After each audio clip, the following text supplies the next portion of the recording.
Ça sent un petit peu l'automne là, il y a un temps de merde prévu tout le week-end, il pleut. Donc je me suis dit, quoi de mieux que ce temps pourri pour te faire une petite vidéo Lightroom dans laquelle je t'explique comment je retouche mes photos. En gros, comment passer une photo comme ça à une photo comme ça.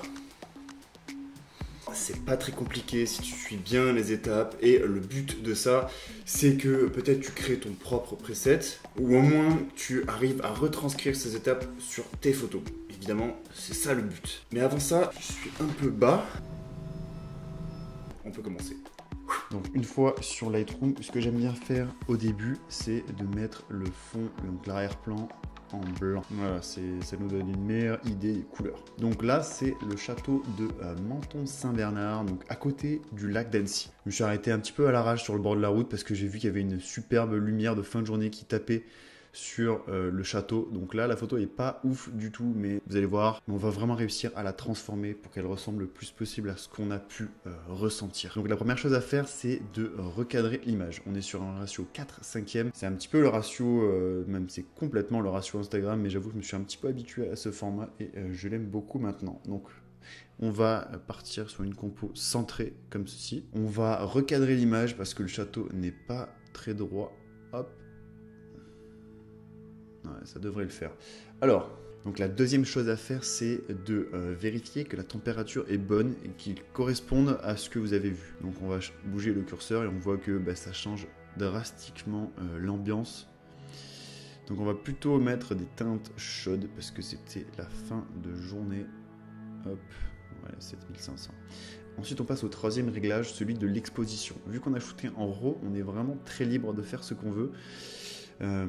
C'est un peu l'avantage de shooter en RAW. Donc là, on va augmenter un petit peu la lumière et on va augmenter un petit peu le contraste. Voilà. Ensuite, on va baisser les hautes lumières pour faire ressortir le ciel. On va libérer un petit peu les ombres. On va augmenter les blancs. Pas trop. Le rouge, c'est quand c'est cramé. Donc c'est qu'il n'y a plus d'informations. On peut l'activer et le désactiver en haut à droite. Regardez, hop. Donc, on va vérifier qu'il n'y ait pas de blanc cramé et on va augmenter la lumière et on va renforcer encore un petit peu les noirs. Voilà. Alors, la texture, je ne la touche pas et j'aime bien baisser un petit peu la clarté pour donner un effet dreamy. Donc, un effet un petit peu pour donner un petit voile doux à l'image. Surtout pas mettre trop de clarté. Regardez ça, c'est horrible. Ouais, je pense que vous avez déjà vu des photos comme ça. C'est juste pas possible. Donc on baisse un petit peu la clarté et le voile on n'y touche pas. On reviendra sur ça plus tard sur des correcteurs localisés. Ensuite la vibrance je touche pas et on va baisser un poil la saturation. Voilà. Alors là on va être sur la courbe. Donc si vous savez pas comment fonctionne cette courbe, je vous mets la vidéo en haut là de l'écran. Parce que j'ai fait une vidéo entière sur comment fonctionne cette courbe. Elle est très puissante mais il faut apprendre à s'en servir. Donc hop, on met 3 petits points d'ancrage et on va renforcer un peu les noirs, libérer les tons moyens, baisser un petit peu les lumières et les hautes lumières. Voilà, et on va donner un petit effet fade très léger. Ça, c'est vraiment à vous de voir. Moi, j'aime bien cet effet. Il y en a qui n'aiment pas trop, donc voilà, c'est vraiment à vous de voir. Ok, le virage partiel. Donc on reviendra à TSL plus tard. On va être directement sur virage partiel et on va utiliser les règles de couleur, donc le chaud et le froid pour faire ressortir l'image. Donc on va jouer avec la teinte bleue et la teinte orange pour faire vibrer l'image. On va partir sur une teinte chaude dans les blancs, donc dans les hautes lumières. Pour voir l'effet que ça fait, il faut rester appuyé sur Alt pour voir exactement la couleur que vous avez sélectionnée. Donc on va se mettre autour de 50 pour avoir une belle lumière or. Et ensuite la saturation, on va le mettre... allez, autour de 17, allez, c'est pas mal. Ensuite, pour les ombres, donc on va faire l'inverse du jaune-orange, c'est-à-dire le bleu. Donc on reste appuyé sur Alt. On va sélectionner un beau bleu. Voilà. Ensuite, on va monter la saturation de ce dernier pour qu'il apparaisse. Voilà. Allez. Hop. N'hésitez pas, si l'image, si les couleurs sont un petit peu bizarres, n'hésitez pas à retourner sur la température. C'est vraiment là que tout va se régler.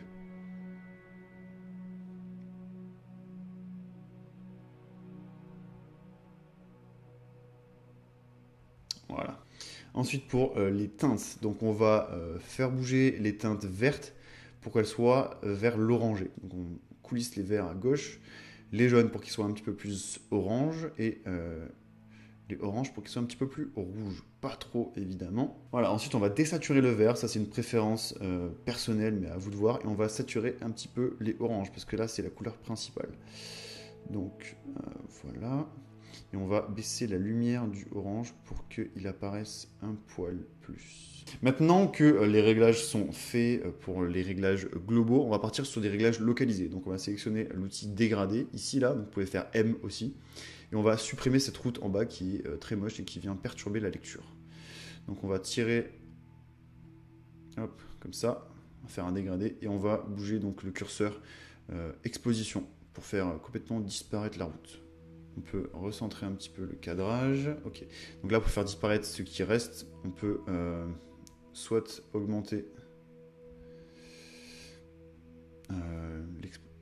le noir, la quantité de noir. Voilà. Soit utiliser le pinceau, la deuxième option là-haut. Regardez, hop, on fait ça.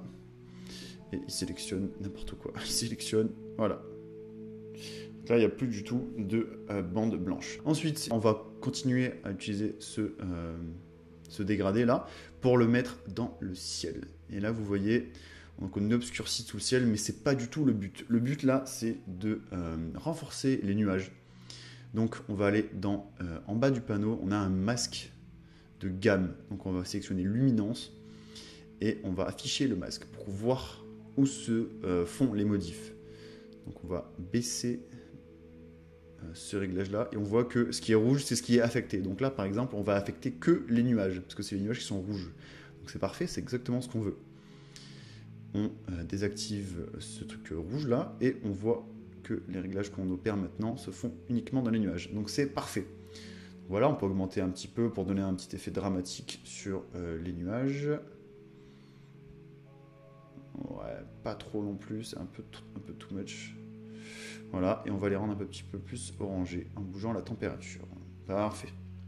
Ensuite, un réglage que j'aime beaucoup, c'est celui-là. Donc, on va prendre le filtre radial, donc la 5e option là-haut, là, et on va faire un énorme rond. Donc là, le but, c'est de simuler le soleil. Donc, comme si le soleil rentrait dans l'objectif, c'est pour mettre un petit voile, comme s'il y avait une atmosphère féerique. Et voilà, donc c'est pour renforcer le côté coucher de soleil. Donc on va aller dans le réglage correction du voile et on va augmenter le voile. Voilà. Une fois qu'on a augmenté le voile, on peut augmenter un petit peu l'exposition aussi très légèrement. Et donc surtout, on va augmenter la température. C'est ça qui va donner un effet coucher de soleil ultime.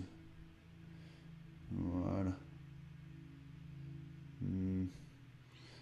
Après, c'est à vous de voir, là peut-être un peu too much. Non, voilà, allez, c'est bien.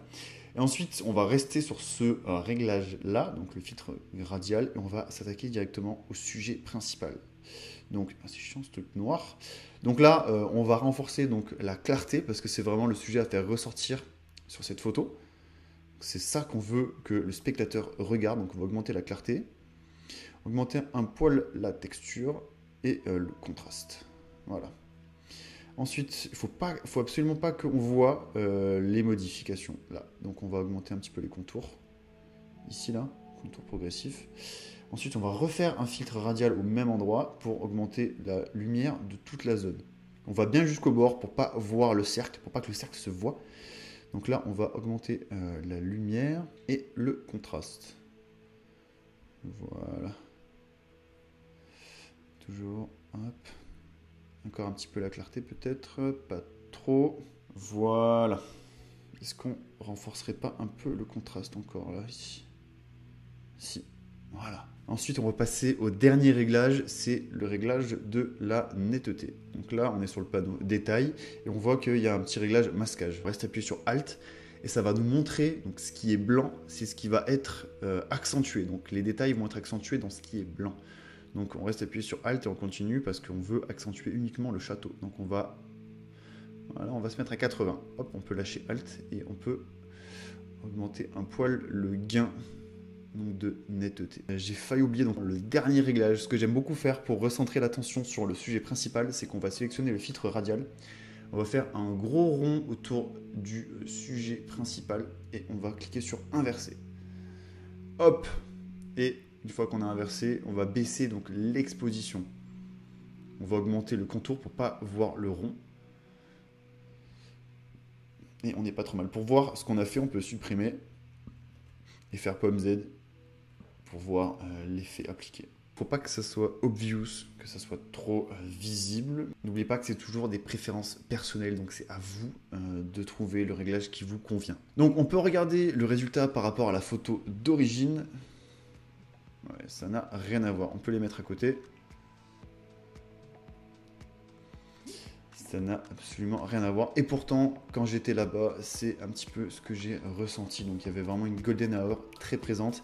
Mais cette photo-là est très noire parce que j'ai tendance à shooter un petit peu sous-exposé pour garder les détails. C'est tout pour cette petite vidéo. Elle était assez condensée. Il y avait beaucoup de conseils dedans. J'espère que tu as pu les retenir et que tu vas arriver à les retranscrire sur ton travail. N'hésite pas à me montrer les photos que tu fais grâce à cette vidéo sur Instagram. Donc tu peux me les envoyer et je serai ravi de répondre et de voir ce que tu as pu faire avec mes conseils. Donc je te mets mon nom ici et mon profil là. Donc n'hésite pas à y faire un tour.